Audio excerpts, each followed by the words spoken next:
If you've ever said the words, "I know something needs to change, I just don't know where to start," that feeling, that specific kind of stuck, is not confusion. It's actually the beginning of something. And women who reach this point don't lack courage or capability. They don't even lack desire.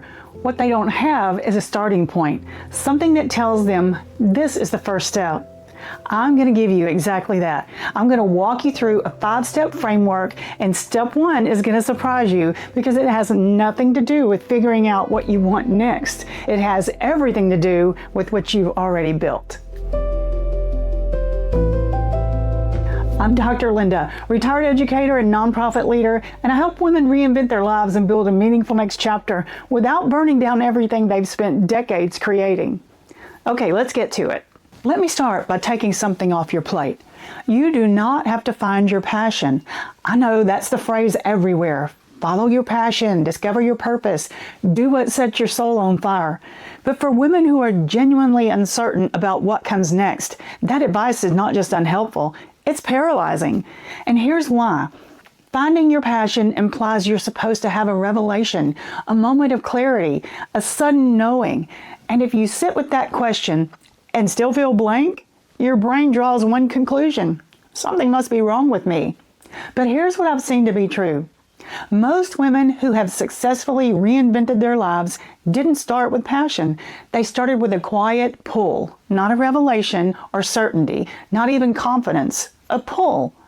Maybe it shows up as restlessness, a quiet, persistent sense that something needs to shift.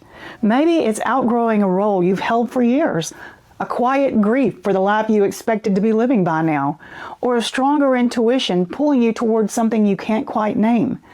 Something that keeps coming up, something you keep returning to, something that feels slightly more alive than everything else, even when you can't explain it. That is not passion, that's a signal. And signals don't require certainty, they just require attention. So the first thing I want you to do today is let go of the question, what is my passion? And replace it with this: what keeps pulling my attention even when I try to ignore it? That's your question that your brain can answer. And whatever the answer is, no matter how small, no matter how quiet, that's your starting point. Okay, here's what nobody shows us about reinvention. It almost never looks like a leap. The version you see, the woman who left her career, relocated, built something entirely new, and made it look effortless, that's real, but it's the highest reel of long series of quiet decisions you were never shown. The real life, starting over after 50, looks more like this. You take a class you've been curious about for years. You have a conversation you've been postponing for months. You say no to something and notice how it feels. You say yes to something and notice how that feels. You start small, adjust, start again. That's it. That is what reinvention looks like from the inside. Not a leap, a series of experiments. And the reason this matters is because most women are waiting for the leap.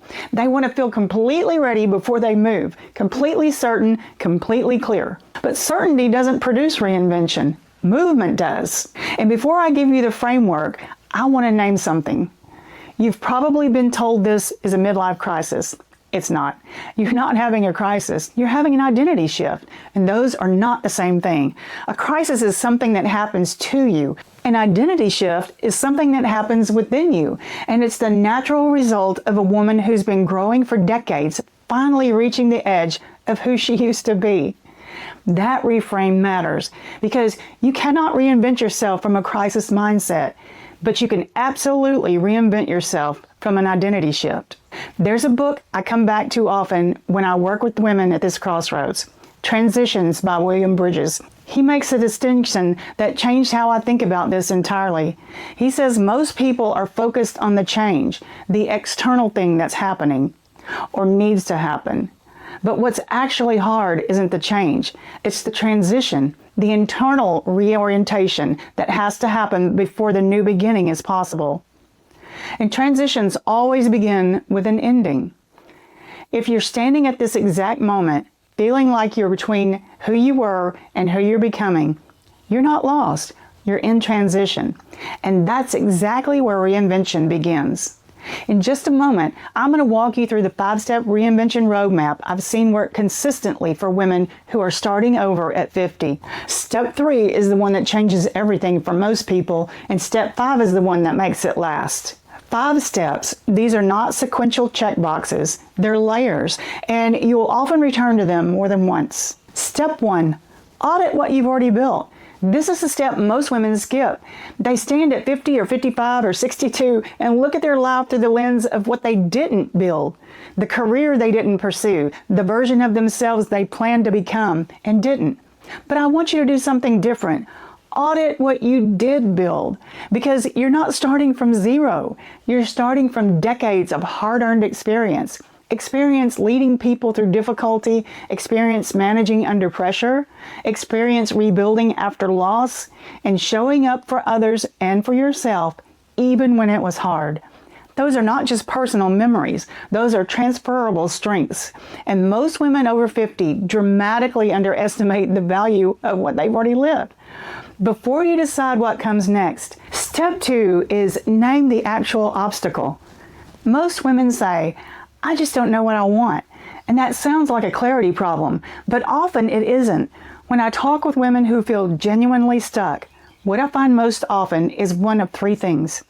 Either they know what they want, but they're afraid of what choosing it will cost them, or they know what they want, but they feel they don't have permission to want it, or they know what they want, but they've been carrying someone else's definition of what their life should look like for so long that their own voice has gotten very quiet. These are not clarity problems, they're fear problems, permission problems, identity problems, and they have a completely different solution. So get honest with yourself about this.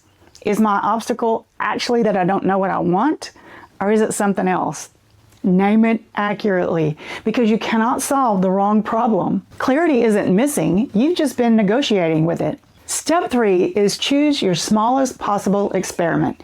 This is the step that changes everything. Not a plan, not a decision, not a commitment, an experiment. The language matters more than it seems. A plan has to work. An experiment just has to teach you something. So instead of, I'm going to start a business, try, I'm going to spend 30 days exploring what business in this area would actually require. Instead of, I'm going to go back to school, try, I'm going to take one class and see how it feels. The goal is not to launch. The goal is to collect real information from living it, even briefly, rather than thinking about it from a safe distance. One small experiment almost always generates more clarity than a year of careful planning. Step 4 is act before you feel ready. This is the one that makes everyone uncomfortable. You're not going to feel ready, not fully, maybe not even partially. And the longer you wait to feel ready, the more evidence your brain collects that you aren't. Here's something I believe deeply. You can borrow an identity before you earn it.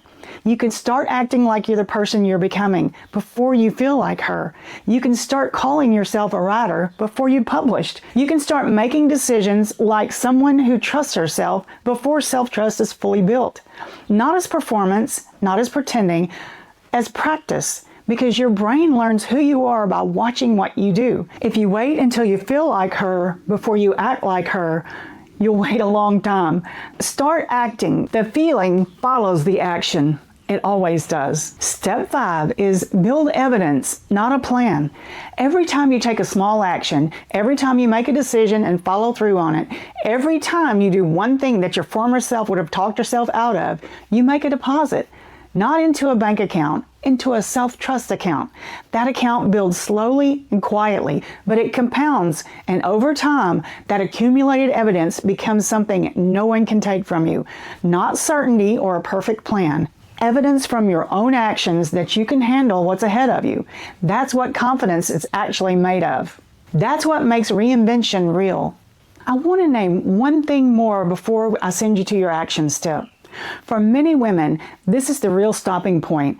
Not confusion or capability or even courage, but permission. Women over 50 often have spent decades ensuring that everyone around them is taken care of. Their children, their partners, their parents, their colleagues, their communities. And somewhere in the middle of all that caring, the idea of making a decision purely for their own becoming starts to feel almost selfish. But it isn't. Your reinvention is not something you do instead of caring for the people you love. It's something you do so that the woman they know keeps growing. You do not need anyone's permission to choose your own next chapter. Not your children's or your partner's, not the version of yourself from 30 years ago who had different plans. The life you're building from here is yours, and that's not a small thing. So make it one that brings you joy. Okay, you know I'm not going to let you just watch this video and go about your day. So here's your challenge. This is what I want you to do today. Take out something to write with and answer 3 questions, honestly, not perfectly. Question 1 is, what keeps pulling my attention even when I try to ignore it? Question 2, is my obstacle actually not knowing what I want, or is it something else? Name it. Question 3, what's the smallest possible experiment I could run in the next 30 days? Not a plan, an experiment, just one. And then do that one thing, not because it'll give you all the answers, because it will give you the next piece of clarity you need to take the step after that. That's how reinvention actually starts. Not with a revelation, with a question you're willing to answer honestly. I'd love to know what is one thing that keeps quietly pulling your attention that you keep setting aside. Put it in the comments, because sometimes just naming it out loud, even to a stranger, makes it feel more real and more possible. I read every comment, so I'll be there. Now, if today's framework is landing, I want to make sure you have a way to go deeper with it.